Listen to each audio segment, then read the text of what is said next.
how long we've been out of school. I've been out of school for 6 years now, which, again, I'm echoing what you say. It doesn't feel like it's been that long, but yes, 6 years. I'm from Kansas City originally. I went to Mizzou, to the University of Missouri School of Journalism. Cool thing about Mizzou, from my perspective, it was certainly trial by fire because all the students don't work at a student news station. The NBC affiliate in Columbia, Missouri, we're all reporters there. So you're reporting at the state capitol. You're not on the hook just to other students. You are reporting to the community. So if you get a fact error or a misspelling or anything of that nature, it's a real newscast. So we certainly had a steep learning curve, but it's paid off for me in the long run. I really enjoyed it. So I was a reporter there while I was in school. And again, I get to this sort of junction between reporter and producer. I really went on kind of the more reporter track because to me, producer in the news capacity, at least in the way that I was trained, was just a very organizational, put together the rundown. And I came into this business from the creativity perspective. I always loved to write, to read literature. I think if I would have had my way, I would have majored in literature, but your parents are like, okay, try something that could be lucrative. So I went the way of journalism, and I'm not sure how, yeah, right? That's a joke. I ended up in journalism thinking that would be a great way to turn sort of my skill set for writing and creativity and utilize that. And I'm not sure, people ask me to this day, and you stumbled into TV, how? Not quite sure, but did major in radio TV, worked as a reporter while I was in school. And then internship. While I was in school, I interned at the PBS affiliate in St. Louis. And turns out when I graduated, I got hired right on there. So I would like to echo what my colleagues up here are saying. It was a really tremendous opportunity for me. Because when I got out of school, I was hired as an associate producer on a national documentary series that PBS was working on. We did it out of St. Louis, but so documentary after doing news was a really different change. And again, producer in that capacity was different than producer in news. So I worked as an associate producer on a documentary about immigration, actually, a 3-hour series, and then I sort of transitioned and came on full-time as a producer at that station. And our GM kind of said we want to do a new news and public affairs program. We haven't had a brand new show and started one in a number of years. We don't know what we want it to be, but we're going to have you take it over. So I got to work with someone in designing the set. I got to help hire the host. It was a really, really cool opportunity. And we used Google Hangout. We used a lot of tools to be able to incorporate social media. So that was really great experience, and I loved working there. I was there for about 5 years, and one of my first pieces of advice would certainly be connections. Absolutely, like working who you know. And you don't even know who you know. You have such a powerful network just in your family and your friends and your professors. Here's how I got my job in Chicago. And I've just been in Chicago, for about 8 months now. Years ago, I knew I wanted to be in Chicago, so I reached out to someone on LinkedIn who I knew went to Mizzou. We call it the Mizzou Mafia. There's a pretty good journalism connection there at a lot of the major stations and media entities across the country. So I reached out on LinkedIn to somebody who is an executive producer here years ago, right when I graduated, I want to be in Chicago. Well, that paid off 5 years later when they had an opening, and he reached back out to me. So if I am applying for a job or I know I'm interested in a certain station, I get on LinkedIn, I type in that company, and I look at second connections. Oh, so my uncle is connected to the GM there. Uncle Frank, he was a fraternity brother of mine, let me connect you. That has happened to me many times, and I've told other people that trick. It always works. So look, you don't know who you know. You don't know who the people that you know. The people you'll meet here today, and I would encourage you guys, absolutely come talk to me after this. I'm happy to connect to you. A lot of people are so impressed by all of you young people. I talked to a couple of you before this began. We really want to help you. So work the connections and don't be afraid, like Emily was just saying. So I'd encourage you to work your connections and explore connections you might not know you had.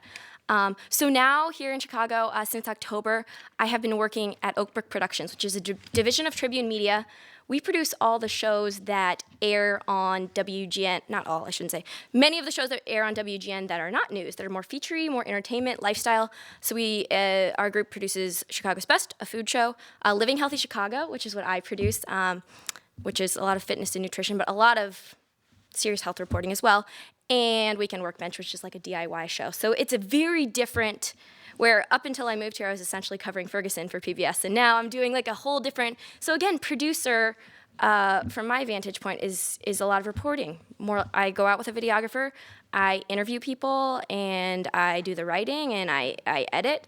I'm impressed by you guys and your ability to do all of those things, because the more skills you have, and to the point you were making in our introduction, you can absolutely, I've done it, turn the job that you're not sure you want into the job you want. You'd be so surprised how many employers want to capitalize and utilize the awesome skill sets you guys have and the passion.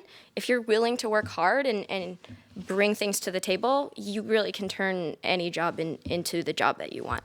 I'm not saying like everything is perfectly pleasant. You'll absolutely put in a lot of hours and do a lot of tasks that you don't really enjoy, but it will be to make room for things you enjoy. I think the biggest piece of advice, so connections, absolutely connections. I think what I want to say is that this is a human business. It's about making connections with other people. It's about caring about the stories you're doing. I kind of, on the days where it's really hard, I say, gosh, am I privileged or what that the guy who beat cancer wants to sit me on his couch and tell me a story that this family who experienced infertility, it will share their journey and make me a cup of coffee. Like, how entrusting are people to us with their stories, right? And so if you can genuinely care about what you're reporting on, the people around you, I think, just care. Frankly, I've done well just connecting with other people. And I also think curiosity, real genuine curiosity. So not what should I be asking this person? Because sometimes I think we're like, right, like, okay, did I ask? What do you actually want to know? What is that person sitting on the couch going to want to know? I'm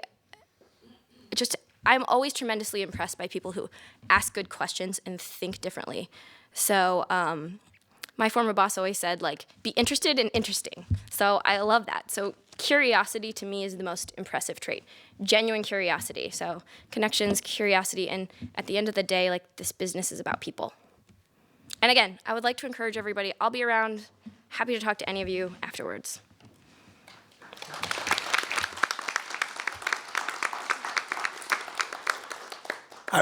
Thank you. I would just emphasize the idea of networking. And networking, get to know your mailman, because your mailman's cousin might be the program director at a radio station. So, friends, family, colleagues, fellow back at school, people here, get to know each other. You may be sitting next to your boss 5 years from now, or hopefully. Internships, if you have part-time job, you might be working checking out customers at a grocery store. Get to know some of the people the regular customers who come through. You don't know that their Uncle Joe is working at a television station or an advertising agency. Professors, certainly. A lot of professors have worked in the business before or while they're teaching and have connections in the business. And you may play touch football down on the field, athletic field or whatever. People just that you come across either with common interests or hobbies or whatever. Don't think just I've got to make my contacts through internships and professors. The world is filled with people that you should be networking with. Next, John, again. Want to do it now? Okay, we're going to do the interview now. He's my boss. Producer. Right. Lou, I'll introduce. Oh, excuse me. Get out of your way. So while we set up the chairs, let me ask you, who owns WSAW-TV? If you don't know the answer, that's one of the things that you should find out, because you have station groups who may own 20-plus stations, and there are opportunities there. You start at one, and then you have a chance to jump to another. So while they settle in, let me introduce the news director from WSAW-TV and tell you they're owned by Gray Television. If you had been reading the trades this week, you would have read that CBS struck a deal with a number of their owner groups, including Gray, for what will eventually be part of the TV Anywhere, Everywhere model. Again, you can pick that up in the trades. But Jessica Leshevsky is the news director there. She previously worked for 8 years at WISC in Madison. And she has agreed to come in and do the interview today. We've told her to turn this into an actual interview, no softball questions. But we also want to be mindful that Molly Brewer, who is a senior at Loyola in Chicago and a broadcast journalism major, has 2 internships under her belt. She is a graduating senior in May, so wow, what a nice time to be doing one more mock interview. Jessica, Molly, thank you. Thank you. So Molly and I, we did talk earlier this week, and we decided to treat this basically as a second interview. So she's applied for the job, gotten on my radar. We've had a phone interview, and at this point, I've decided to bring her into the station for an in-person interview to check things out and to see if we think she'd be a good fit to work in our newsroom and if it's a place where she would like to be. So that's where we're starting off. The position that she's applying for is a multimedia journalist, so backpack journalist, and that's where we start. Thank you. So Molly, one of the first things that I would like to ask you today as I look at your resume and where you want to be. We know you want this job, but tell me how it will help propel you forward in your career. So I think that especially with this job, being a multimedia backpack journalist, that kind of experience is something that you don't get it very often. You do several different jobs all in one. It includes reporting, it includes writing, it includes producing and filming yourself. And while that is incredibly difficult, I think I know we've gotten a lot of experience with that at our schooling. And we have our own newscast, Studio 51 Chicago, where we go out with our own backpack cameras, we shoot it ourselves, we write it ourselves, we report it ourselves, then we come back, we anchor it ourselves, and produce the entire show. And I think that kind of experience is something that I really want, because that's how you figure out what your interests are and you build your skills on several different levels.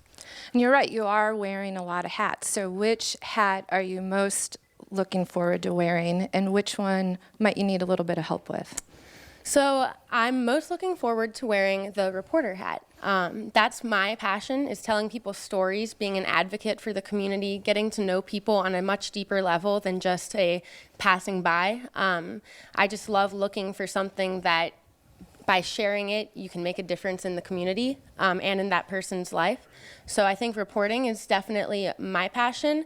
A hat that I could use a little improvement on, definitely the more technical side. I can always hone in my camera skills. I think that's something that, especially with multimedia backpack journalism, you've got the one thing that you're super passionate about, but you obviously have to hone your skills in the rest of those assets. So the camera part is definitely something that I'm constantly working to improve on. Class helps, our newscast helps, and just further practice in the future will definitely help. One of the things that you mentioned that you really enjoy about a good story is producing a story with tangible results. Explain to me what you mean by that and a good example of a story that produced a tangible result. Yeah, so what I mean by that, and a little background, my internships, I've been in the investigative unit at both Channel 2 here in Chicago, and I'm currently in the investigative unit at Channel 5 with Lisa Parker and Robin Green. And what I love so much about that is the stories that they produce and report. You create a tangible product at the end. Someone comes to you with a problem, whether it's parking tickets, or we recently did something where a family, their daughter unfortunately passed away at 9 years old, and their American Airlines would not refund their ticket. So we did a story on it because they specifically say on their website that, hey, we'll refund your ticket if you can provide a death certificate. And because of the story that we produced and reported and that I assisted with, American Airlines did refund the ticket, and they were able to kind of move on past that. And I think that especially in small markets too, like the one in Wausau, Wisconsin, really being an advocate for the community in that kind of regard and creating tangible product and change is something that I'm really passionate about. What did you learn from that experience in terms of how did you feel when you accomplished the goal, for getting that tangible result, and how will you use this experience moving forward to make sure you're doing that each and every time in every story that you tell? Right. So I think we all know this because this is obviously an industry that we're all passionate about. But to a lot of people, I don't know that they see journalism as often as being more than just a talking head. They don't see that you're making a difference. And when being a part of a story like that and the others that I've gotten the chance to work on at my 2 internships, it's really kind of humbled me and provided me with an insight to just the humanitarianism that goes into being a journalist and getting to get in touch with people on such a deep level. Everything from helping track them down for the reporters that I work for to doing preliminary interviews, collecting B-roll, going to their homes. And you get to get in touch with them on a much more humanistic level than I think people realize. And even myself, until I got the chance to do that, I don't think I realized it. And now that I have done that, I've found that making that change is what I want to do in the future. And I think on future stories, making sure that I really understand the humanistic aspect and what it means to that individual person is really what's going to bring in the story and make it more personal. So. You have a lot of great experience on your resume in terms of the different types of internships that you've had. And one of your first experiences, you started in print, working for your campus newspaper. So at what point did you decide to switch and emphasize broadcast journalism and decide that that was the path you wanted to take? So I'm lucky that our university has a lot of different outlets to work in journalism. And I did start with our newspaper, and I was the assistant news editor, and I loved that. I loved getting to know the campus in that way. But the classes that I've taken that involved doing all sorts of journalism, we did reporting and writing across platforms is a class that we have where you learn broadcast writing, print writing, producing, basically everything in one short semester. And I found that the medium that broadcast offers, it's so visual and entertaining. And I almost find that with broadcast, you get to reach out and touch people's lives on a more personal level solely because of the visual aspect. I think that it's more personal and you connect with people in a different way, and I truly enjoy that. Social media has really added to and changed the way that we've gathered news and shared news and engaged with our viewers. Talk about how you use social media platforms in terms of news gathering and also news sharing. Yeah, so social media is huge in college, regardless of what your line of work is. But I've found that in journalism, it truly propels what you want to do. And especially this last year, I've kind of gone through and created that professional Twitter account that they're always telling you to create, making your Instagram both work and showing what you do in your personal life, just to kind of give everyone a feel of who you are as a person. I've definitely started to use Twitter a little bit more on the professional side. I know at my internship, if I'm out on a story, I'll tweet, hey, I'm with this reporter at this time covering this. Tune in to NBC5 for more. And it's really awesome because every morning at the meetings, we go in and they talk about what's trending on Twitter now. And then I try to push that for that day. And I think that it's the best way for you to propel yourself and the people around you. I've noticed that when you advocate for other people on Twitter, you get that right back. And that's the best way to build my network. Are you using the same approach on each of the platforms that you mentioned? So I think Twitter, I do more for the instantaneous. Definitely, I'm on site. This is what's happening. Tune in for more. Check back later. Instagram, I try to do a little bit more like, it's a beautiful day. Like, look what we're out doing right now kind of thing. Facebook, I definitely use a lot to share stories. If there's a story written by a friend of mine that I think is outstanding, I'll share it. If there's any kind of, anytime that we come out with a new investigative story, I'll share that as well. I think Facebook, Twitter, and Instagram, they all have very different followings as far as my social connections go, and I'm still kind of working to build those. LinkedIn, I've also jumped in on over the last 2 years. I've really tried to build that up and make connections. So they all kind of vary as far as the people that I have following and the people that I follow. I'd say Twitter is the one that I try to rely on most. Facebook's a little more personal. I don't really add people if I don't know them, but yeah. It really does come down to knowing your audience and Yes. knowing how to reach them, of course. One of the really exciting conversations that is happening industry-wide right now is drones and how journalists use them. So when you think about how a drone could be used as a reporting tool, what excites you most about that, and what do we need to be careful of?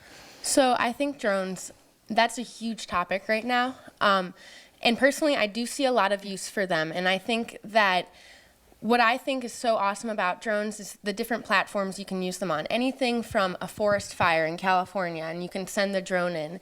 If there's a potentially dangerous situation, which I know is just every news market has them, drones are definitely useful to send in. You don't have to put your reporters' lives at risk. They can still do the same level of reporting without putting their own lives at risk. I think that the risks with drones, you obviously have to be careful, and this is, I'm finding, we've talked about it a lot in class, everything these days as far as privacy goes is very scary, and everything is so open. We were talking about periscoping earlier, just everything's live. I think drones, you really have to know your ethical boundaries, and you can't cross them. And, you know, you have to be very, very aware of the laws in the area and what you can and cannot go into. And I think that that's just something that it's new and it's exciting. But as journalists, we have, in my opinion, maybe more responsibility than before some of these advances came out. And as you look to settle into a new role and a new community, you know, we want to make sure you're in a position where you can build sources and really feel invested and be in a position where you can tell better stories because you really understand the community. So as a newcomer to Wausau, what would you do first to get to know the area and immerse yourself and start to build contacts so you have people to turn to for information about stories and people can come to you with story ideas? I think that's a great question because